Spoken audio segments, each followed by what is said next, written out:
front of it. I work my way into the thicket, concerned about rattlesnakes and scorpions, and hunch down behind the boulder. My breathing slows and lengthens. My heart no longer feels like it's going to smash its way through my ribcage and bounce off through the forest. These mountains have already taught me more than I ever wanted to know about fear. It comes in many forms and normally has an element of numbness and panic, but not this time.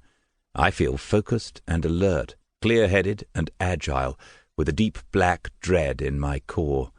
I stand up and peek over the boulder. The lights are still strafing the darkness. The fuckers are still out there. How can they be so drunk and yet so persistent? Ah, yes, the cocaine. Instead of snorting it like gentlemen, they poured out white mounds of it on the palms of their hands, threw it down their throats, and chased it back with more beer. "You say you're alone and unarmed," said the short, fat one. "Aren't you afraid someone will kill you?" "Why would anyone want to kill me?" The tall one smiled and said, "To please the trigger finger." The short, fat one smiled and said, "Someone could kill you and throw your body down a ravine and no one would ever know." I should have grabbed that warm, fleece-lined corduroy shirt when I bolted away from them into the forest. I can keep running and hiding all night, but we're high up in the mountains, at 8,000 feet or so, and I'm already shivering in jeans and a T-shirt, and by dawn the temperature will be close to freezing. If I had matches or a lighter, I would walk a long way from here and light a fire. If I had a shirt with sleeves, I would stuff it with dead oak leaves and pine needles for insulation. If I had half a goddamn brain, I wouldn't be here in the first place. And now another problem. What sounds like a large wild animal is walking through the dry leaf litter toward me. Its footfall is too stealthy, graceful, and purposeful to be a cow or a donkey or a goat. A coyote, perhaps? It sounds bigger. A mountain lion?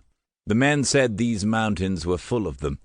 They also said there were onças, a kind of mutant mountain lion or lion-jaguar cross that has never been photographed and has never furnished a verifiable pelt to a scientist.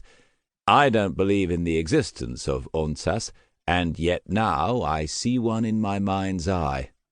The brindled, elongated torso, the tufted elbows, the low, skulking gait. Whatever it is, this creature needs to know that I'm here and willing to fight. The human voice would be the most effective warning. Wild animals are extremely wary of people here because the custom of the mountains is to shoot all wild animals on sight. But I daren't make a human sound. I'm afraid human ears might pick it up. So I make a low, snarling growl, and the animal stops. I growl again, and the footsteps veer away. Deprived of language, hunted through the woods like an animal. What in the whore-mothering bastard name of Jesus am I doing here? That's the way they talk around here. Grub-worm sons of their disgraced mothers, filthy offspring of the grand raped whore. What in the goat fornication was I thinking? "Those people up there will look at you like a great big pork chop. They'll want to render your fat and eat your meat." You can't say I wasn't warned. From the early planning stages of this long, twisted journey, I have been bombarded and deluged with warnings. They came in such quantity that I stopped listening to them.